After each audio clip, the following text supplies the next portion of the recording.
আসসালামু আলাইকুম।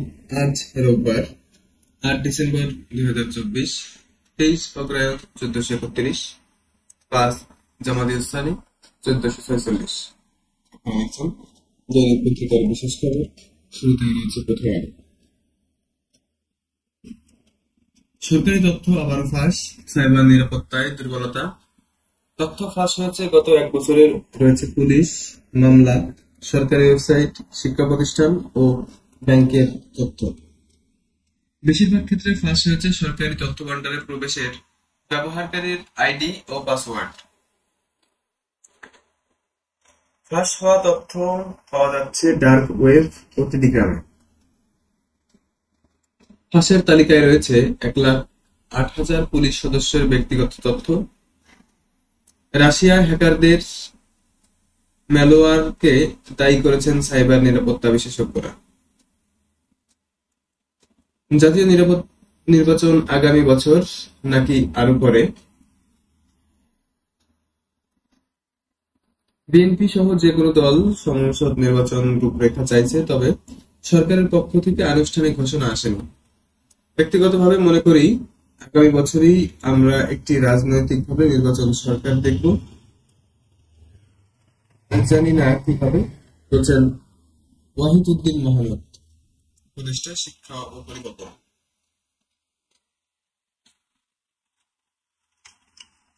আলু ও পেঁয়াজে ভারতের বিকল্প খুঁজছে বাংলাদেশ। স্মার্টফোন ও ইন্টারনেট ব্যবহারে পিছিয়ে বাংলাদেশ। জিএসএম এর জরিপ, চলতি বছরের October the state of mobile internet connectivity 2024 শীর্ষক প্রতিবেদনটি প্রকাশ করে। বাংলাদেশের মানুষ স্মার্টফোন ব্যবহার করেন শহরে 41%, গ্রামে 26%। মোবাইল ইন্টারনেট শহরে ব্যবহার করে 43%, গ্রামে ব্যবহার করে 27%। আ.স.ম. ফিরোজী ছিলেন শেষ কথা, আওয়ামী লীগ গডফাদার। 2008 সালে এমপি হওয়ার পর থেকে ফিরোজ পছন্দের বাইরে, ফলে কেউ জনপ্রতিনিধি হতে পারতেন না।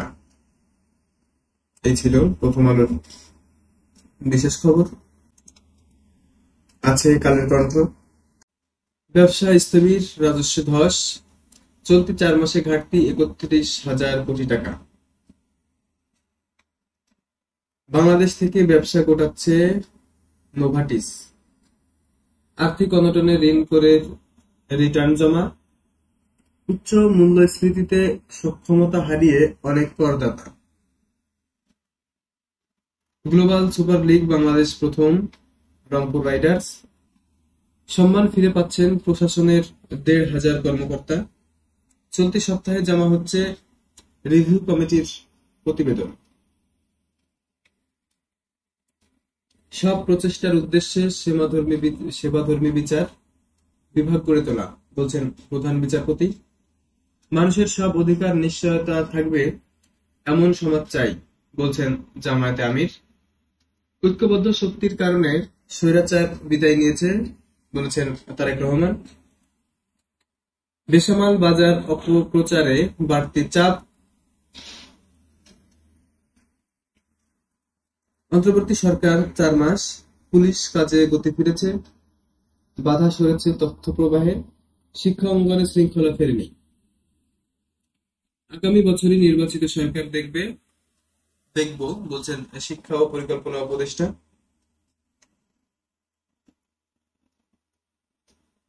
যে কোনো ষড়যন্ত্র রুখে দিতে প্রস্তুত অবসরপ্রাপ্ত সেনারা। ভারতের সঙ্গে আর নতজানু পররাষ্ট্রনীতি রইল। প্রথম আলো নিষিদ্ধ করার দাবি 6 শতাধিক ওলামা মাশায়েখের। এই ছিল কালের কণ্ঠের। আছে দৈনিক ইত্তেফাক। জনগণের মধ্যে আস্থা ফিরিয়ে আনাই চ্যালেঞ্জ, বলছেন তারেক রহমান। চলতি মৌসুমে 3 দফা শৈত্যপ্রবাহ। উত্তরে চলছে কনকনে শীত, কুয়াশায় বিপর্যস্ত জনজীবন। সংখ্যালঘু ইস্যু আন্তর্জাতিক গণমাধ্যম অন্যায্যভাবে উপস্থাপন করা হচ্ছে, বলছেন প্রেস সচিব। জেলখানা থেকে পালানো 78 জঙ্গি এখনো অধরা। পলাতকদের মধ্যে মৃত্যুদণ্ডপ্রাপ্তরাও আছেন। 700 কয়েদির তালিকায় ইমিগ্রেশন। 17টি কারাগারের নিরাপত্তা চুক্তি। আমরা ব্যক্তিগত মত, আগামী বছর রাজনৈতিক সরকার দেখা যাবে, বলছেন ডক্টর ওয়াহিউদ্দিন মাহমুদ। গত 3টি নির্বাচন ছিল ত্রুটিপূর্ণ, এমপিরা রাবার স্ট্যাম্পের মতো কাজ করতেন, বলছেন অধ্যাপক রেহমান সোবহান।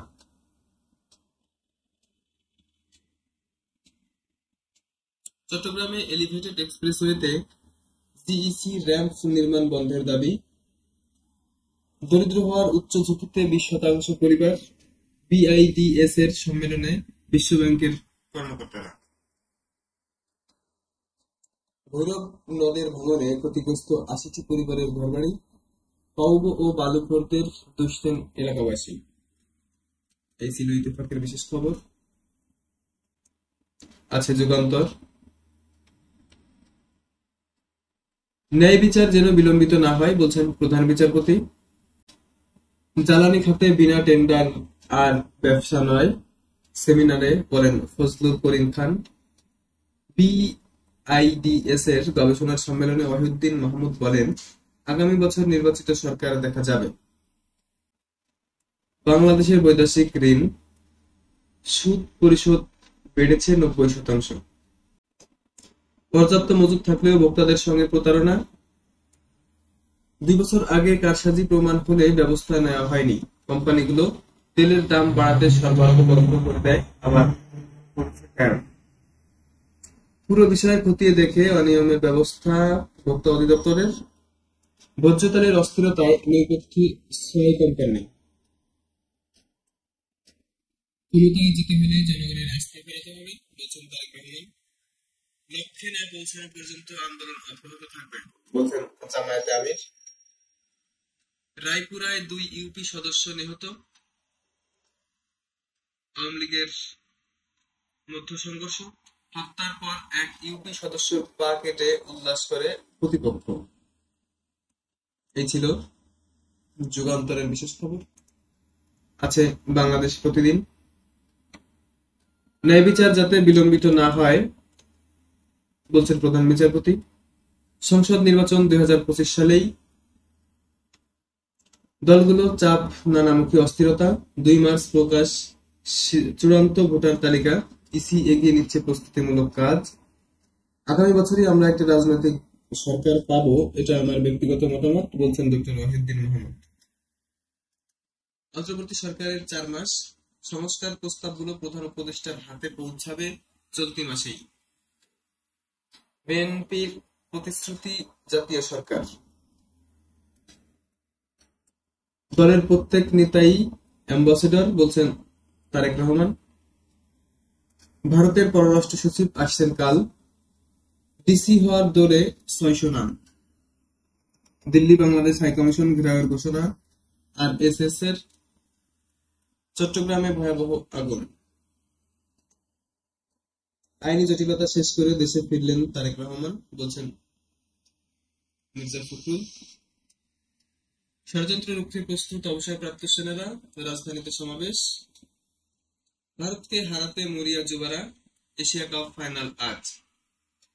প্রথম আলো নিষিদ্ধ চেয়ে বিবৃতি 6 শতাধিক আলেম মাশায়েখের। অধিকার নিশ্চয়তা থাকবে এমন সমাজ চাই, বলছেন জামায়াতে আমির। 15 বছরে 5 শতাধিক সাময়িক কর্মকর্তাকে পিএনজি। লং মার্চ করবে বিএনপি। ইতিহাস গড়ে চ্যাম্পিয়ন রংপুর রাইডার্স। এই ছিল বাংলাদেশ প্রতিদিনের বিশেষ খবর। প্রতিনিয়ত আপডেট খবর জানতে আমাদের পেজটি ফলো করুন, আমাদের সাথেই থাকুন। সকলকে ধন্যবাদ। আসসালামু আলাইকুম।